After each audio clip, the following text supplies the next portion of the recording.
성경 470페이지에 있습니다.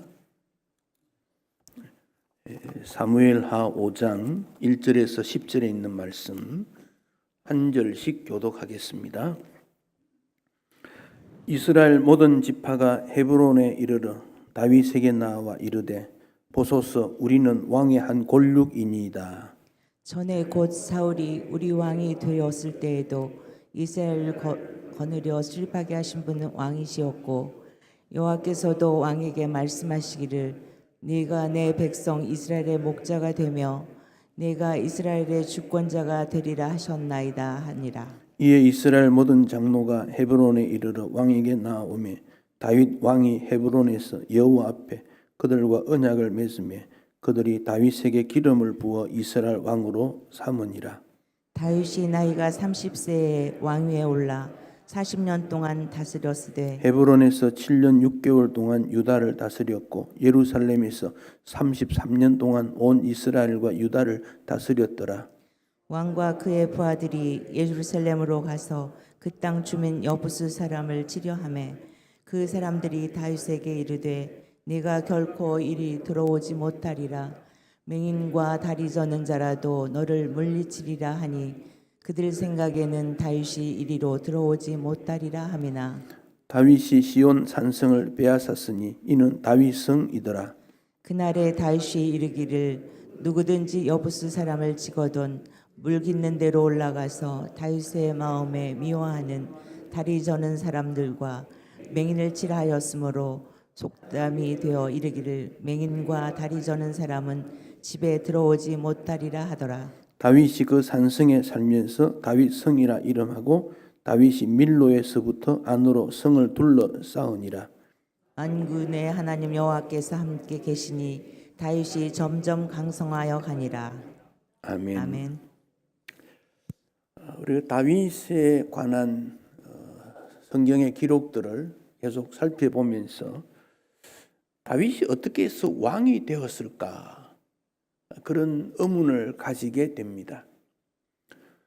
다윗은 목동 출신입니다. 목자 출신. 목자라는 것은 아주 평범한 사람이지요.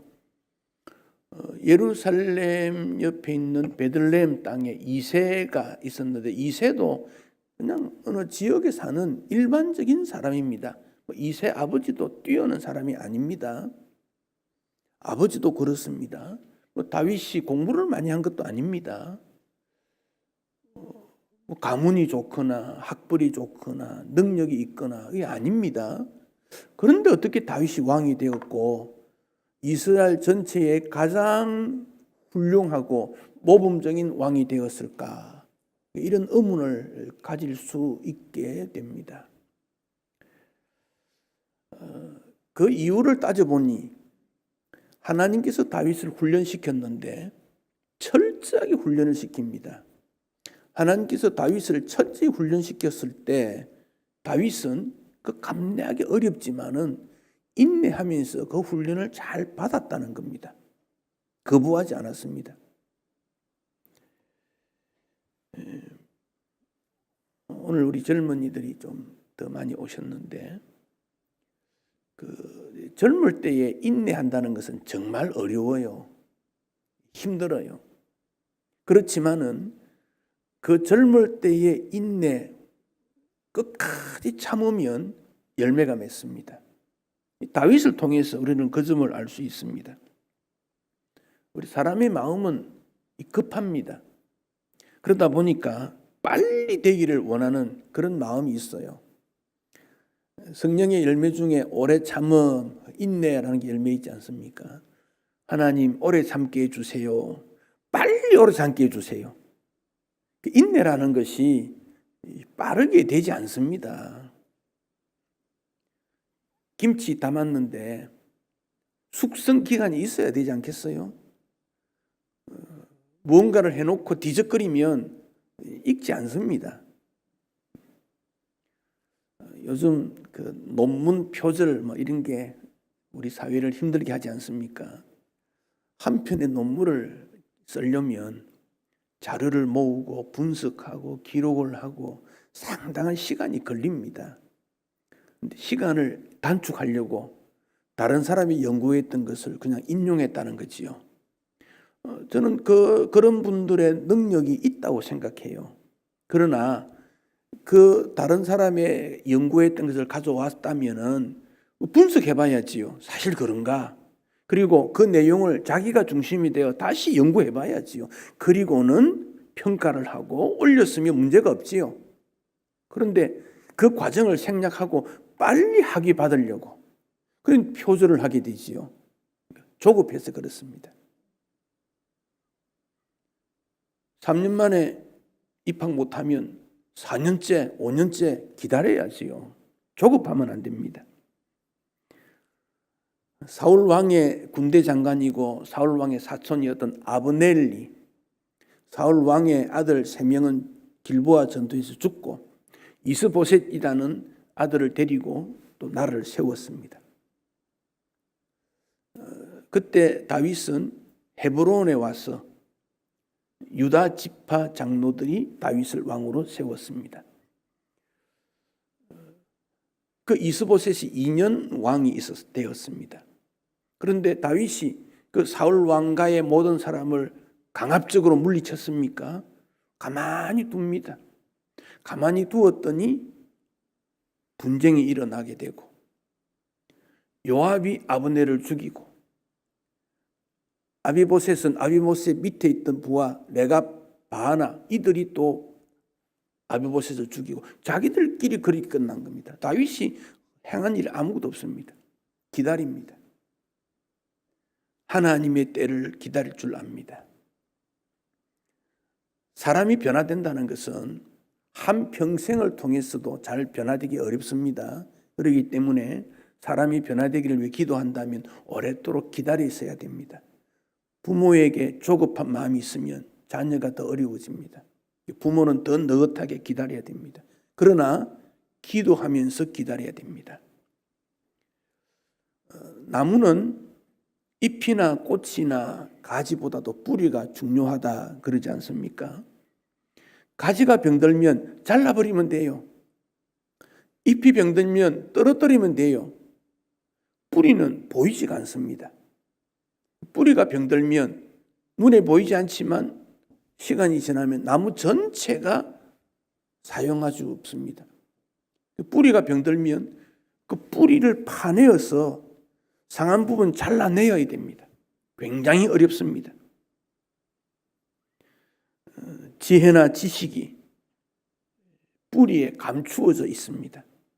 좋은 것은 감추어져 있습니다.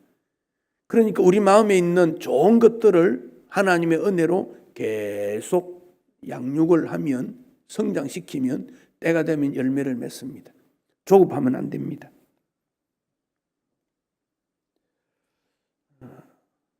다윗의 10대 그는 좋은 때였습니다.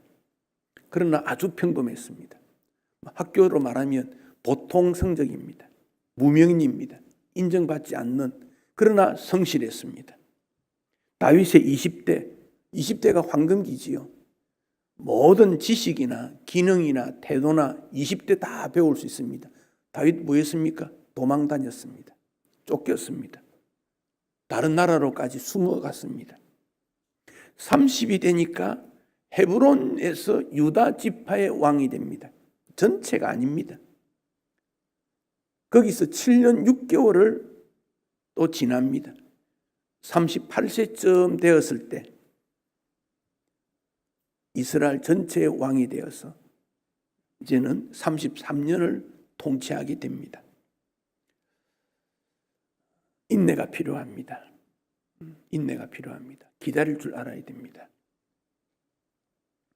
1절에 보면 이스라엘 모든 지파가 나왔다 그랬는데 역대상 12장에 보면 모든 지파 중에서 싸움을 할 수 있는 군인들, 지도자들, 그들이 나왔다 그랬는데 숫자가 35만 명쯤 됩니다. 그러니까 모든 지파뿐 아니라 이스라엘에 싸울 수 있는 사람들이 전부 헤브론에 왔습니다. 헤브론은 이스라엘의 남서쪽 지방에 있습니다.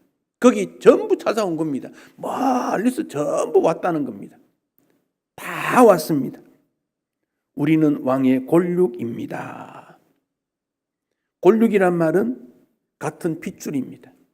아담이 혼자 있는 것을 하나님께서 안타깝게 여기시고 잠들게 하고 갈비뼈를 취해서 하와를 만들었지요.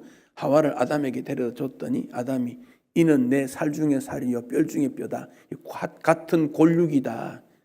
요즘 말로 하면 우리가 남이가 그런 뜻입니다. 우리가 남이가 찾아와 그랬습니다. 거꾸로 생각해 보십시오. 다윗이 사울 밑에서 얼마나 박해를 받았습니까?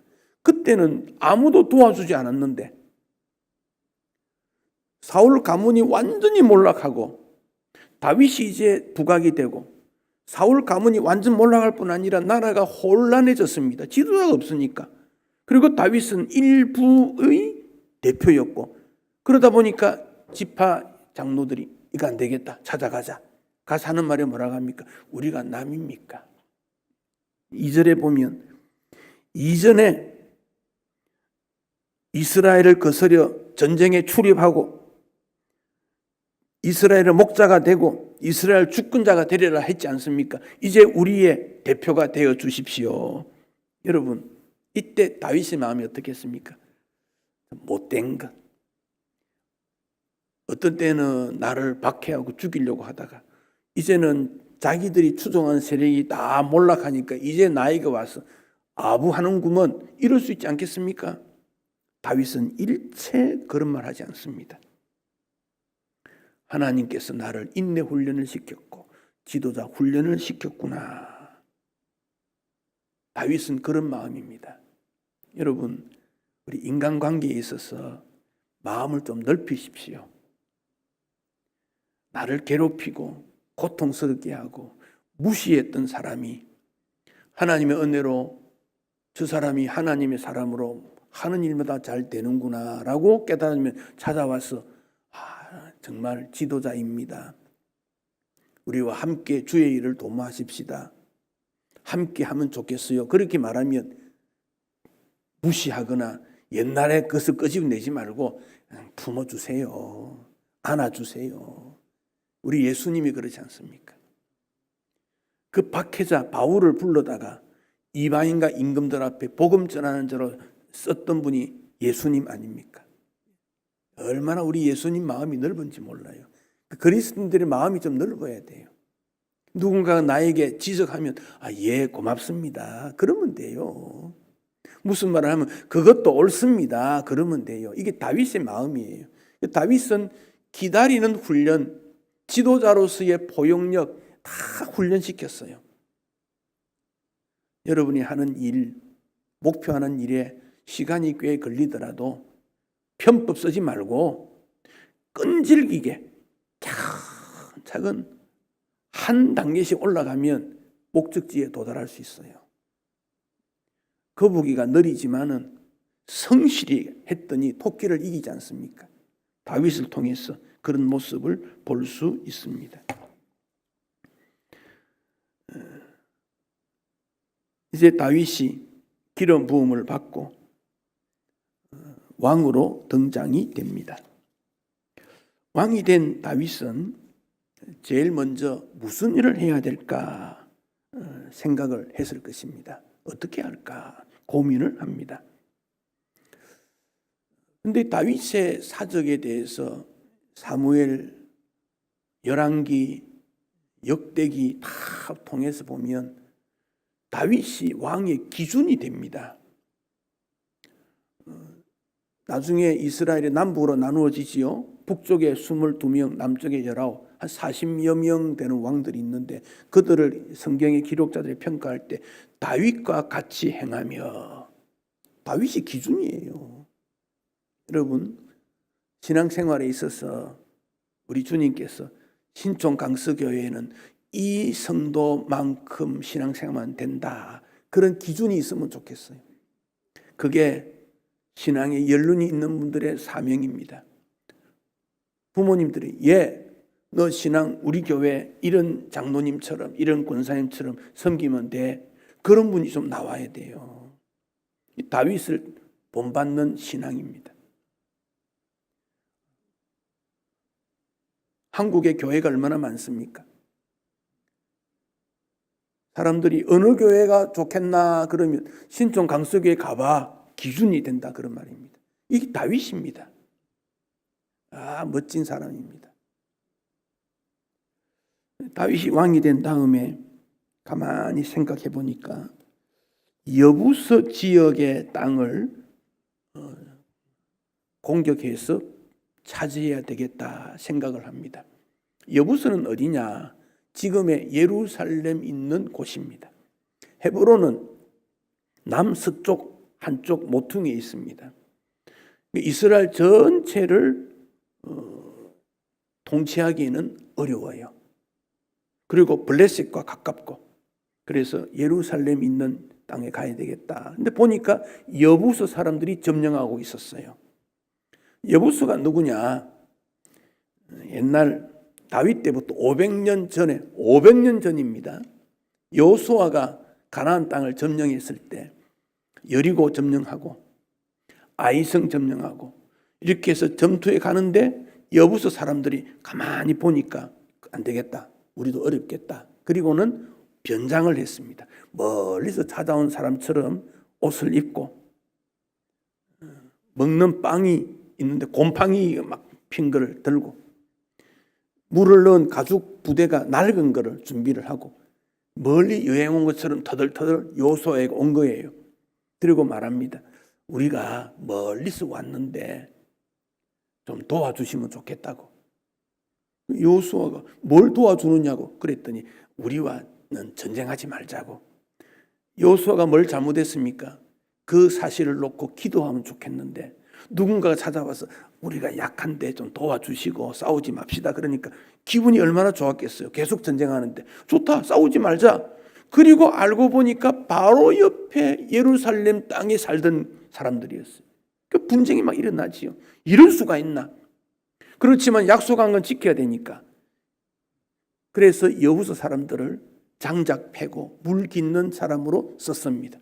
그게 500년 지나온 거예요. 근데 여호수아 부족들이 가만히 보니까 이스라엘 백성들이 힘이 좀 약해지면 자기들이 등장되고 그러다가 예루살렘 쪽에 성을 쌓아놓고는 아무도 공격하지 못한다. 여부서 사람들이 살았기 때문에 그 지역을 여부서 지역 그렇게 말했습니다. 그리고 별명이 예루살렘입니다. 왜? 아무도 공격 못하니까 평화의 도성이지요. 나중에 그것이 다윗 성으로 바뀌고 시온 성으로 바뀌는 거예요. 다윗이 왜 그것을 바라봅니까? 우리 조상들이 해결하지 못한 문제를 하나님께서 해결하라고 나에게 맡겼구나. 그래야 이스라엘 전체가 통일이 되겠구나. 내부적인 통일이 안 됐는데 어떻게 외부적인 확산이 되겠습니까? 그 생각을 합니다. 그래서 여부서 지역을 공격해야 되겠다 판단을 하게 되어졌습니다. 그리고 중간 지역이니까 남북 전체를 할 수 있는 지리적으로 좋고 또 이것은 해발 한 600m, 700m쯤 되니까 다른 데서 공격을 못하는 아주 천혜의 자연 요새입니다. 그런데 6절에 보니까 왕과 그 부하들이 다윗하고 다윗 부하들이 예루살렘에 가서 여부 사람 치료하니까 그 사람들이 다윗에게 이렇게 말합니다. 너가 결코 이리로 들어오지 못하리라. 공격 웃긴다 야. 무슨 말 하냐? 그러면서 이렇게 말합니다. 맹인과 다리 저는 자라도 너를 물리치리라. 자, 이 말이 6절과 8절 나오는데 이거 조금 해석이 필요합니다.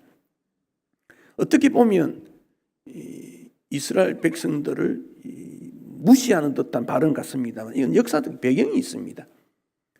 이스라엘 조상 중에 눈이 좀 어두워서 실수했던 조상이 한 사람이 있습니다. 이삭입니다. 이삭이 아들에게 축복하려고 하니까 눈이 어두우니까 에서에게 너 사냥해서 먹잇감 가져와 요리하면 내가 먹고 너 축복해 줄게. 그렇지 않습니까? 그것을 리브가가 듣고는 야곱을 불러다가 야곱 몸에다가 에서처럼 양털을 좀 붙이고 에서의 냄새나는 옷을 좀 입히고 양을 요리해서 아버지에게 갖다 주지요. 그 이삭이 그걸 먹고 이상하다 싶은데 만져보니까 에서와 똑같거든요. 그래서 야곱을 축복한 적이 있지요. 이 맹인은 누구냐? 그 이삭을 의미합니다. 그런데 뭐 그것도 잘 못하는 그 맹인과 같은 존재 이렇게 본 거예요. 다리 저는 자는 누구냐? 야곱이 그 일 때문에 형으로부터 쫓김을 당해서 외삼촌 집에 갔다가 20년 지난 다음 돌아오게 됩니다. 그런데 마음이 늘 불안합니다. 형이 나를 20년 동안 기다리고 있는데 나타나기만 하면 어떻게 하겠다고 하는데 두렵습니다. 그래서 가족들과 가지고 있는 재산을 2개, 3개 나눠서 보내고 결국 야복강에서 밤새도록 기도하는데 천사가 나타나 씨름을 하다가 야곱이 나에게 축복하지 않으면 보내줄 수 없습니다 했더니 쳐서 엉덩이 뼈가 부러지지 않습니까? 해가 뜨는 아침에 야곱은 다리를 저절 끌면서 가게 됩니다. 내가 부러졌지만은 이제는 주의 은혜를 받았구나. 여기 다리 저는 자는 누구냐? 야곱을 가르칩니다. 그런데 이 여부수 사람들이 그 후에 어떤 기록들을 중세시대 게르소니데스라고 하는 랍비가 있는데 이 사람의 글을 보면 이렇습니다. 이 여부수 사람들이 이삭과 야곱을 조각을 한 거예요. 크게 조각해가지고 앞에 둡니다. 두고는 뭐라고 합니까? 조롱합니다.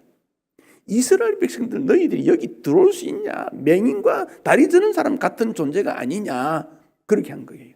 또 조그만하게 만들어가지고 집에다 두면서 에이 이런 사람들 하면서 이스라엘을 계속 무시하는 거예요.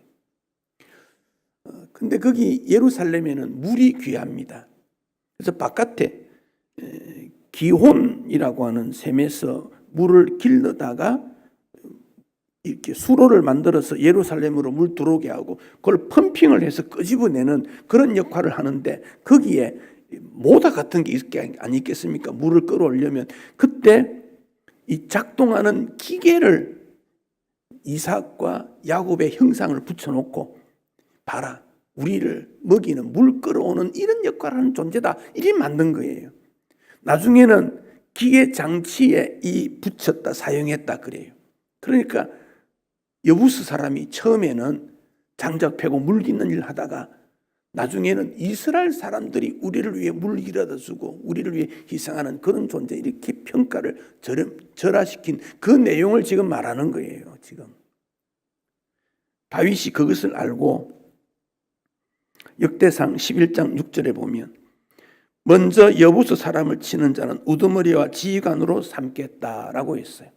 그때 요압이 그 기온샘에서 예루살렘으로 들어가는 수로 거리로 들어가 가지고 군사들을 끌고 가서 여부수 사람들을 공격해서 승리하게 된 것입니다. 그렇게 해서 이겨낸 거예요. 그 여부수가 얼마나 멸시했어요.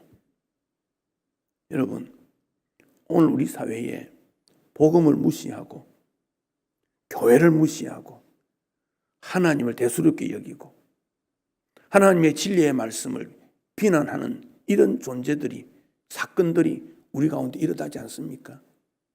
다윗은 여기에서부터 명예회복이 필요하고 하나님께 기쁨이 되고 성도다움이 일어나야 되겠다. 다윗은 이것을 먼저 생각합니다. 하나님의 영광됨의 회복이 필요하겠구나. 그래서 여부서를 공격하게 된 것입니다. 다윗 나음에 10대 후반에 불러서 골리앗과 싸우고 20대 도망을 쳤고 30대 왕이 되면서 하나님이 왜 나를 세웠지? 생각해 보니까 하나님의 영광이다. 그럼 첫 번째 해야 될 게 뭐냐? 하나님의 영광을 무시하는 여부서를 공격해서 그 일을 500년 동안 이루지 못한 일을 정리해야 되겠구나. 다윗이 그 생각을 하게 된 것입니다. 9절에 보면 결국 승리해서 그 산성에 들어갔고 이름을 다윗성으로 부르고 밀로에서부터 안으로 성을 둘러싸았다. 밀로라는 것은 이 작은 집입니다. 여러 사람 모여 회의도 하고 파수꾼의 역할을 하는 곳인데 여기에서부터 이제 중심을 해서 안으로 성을 쌓았다. 결론이 10절 말씀이지요. 만군의 하나님 여호와께서 함께 계시니 다윗이 점점 강성하여 가니라. 아멘. 여러분, 만군의 하나님 여호와께서 우리와 함께 하시면 우리도 점점 더 강성해질 수 있습니다. 다윗을 통해 우리에게 주는 메시지입니다. 오늘 기독교 복음이 얼마나 약화되었는지 몰라요. 사회생활 가운데 말도 못합니다. 지금 무시당하고 있습니다. 그런데 다윗을 통해서 점점 강성해가는 복음의 역할, 하나님의 나라 역사를 보지 않습니까? 다윗이 어떤 사람입니까? 하나님과 함께 하시는 일꾼이었다는 것입니다. 작은 문제점도 그냥 넘기지 아니하는, 하나님께서 기뻐하신다면 당연히 처리해야 되겠다, 그렇게 생각하게 된 것입니다. 다윗은 그 지리적 상황 속에 예루살렘을 차지해야 되겠다고 누가 생각했어요? 아무도 생각하지 못했어요. 다윗은 그것을 해야 되겠다고 판단했습니다. 역사 문제를 해결합니다. 지리적 문제를 해결합니다. 500년 동안 해결하지 못했던 문제, 주변으로부터 그렇게 무시를 당했던 문제 단숨에 해결을 합니다. 그랬더니 하나님께서 점점 더 다윗을 강하게 만들어 주었습니다. 오늘 그리스도인들이 왜 그렇게 힘이 없습니까? 늘 고민을 하고 당황하고 불안해 여기고 하루하루 살아가는 일에 긴장감을 가지고 왜 그렇습니까? 하나님의 함께 하심에 은혜가 없기 때문에 그렇습니다. 하나님 함께 하시면, 다윗과 함께 하셨던 하나님께서 우리와 함께 하시면 우리도 다윗처럼 주어진 일들을 극복할 뿐 아니라 하나님의 영광을 위해 쓰임받을 수 있습니다. 오늘 여러분 왜 주의 교회에 나왔습니까? 하나님의 은혜 사모에서 나온 거 아닙니까? 하나님의 은혜가 사모하는 사람에게 임하십니다. 그 은혜가 여러분에게 임하면 우리 모두가 다윗처럼 강성해질 수 있습니다. 하나님의 은총으로 성령 안에서 담대와 강력한 역사를 통해서 하나님 기뻐하시는 일꾼 성도 되시기를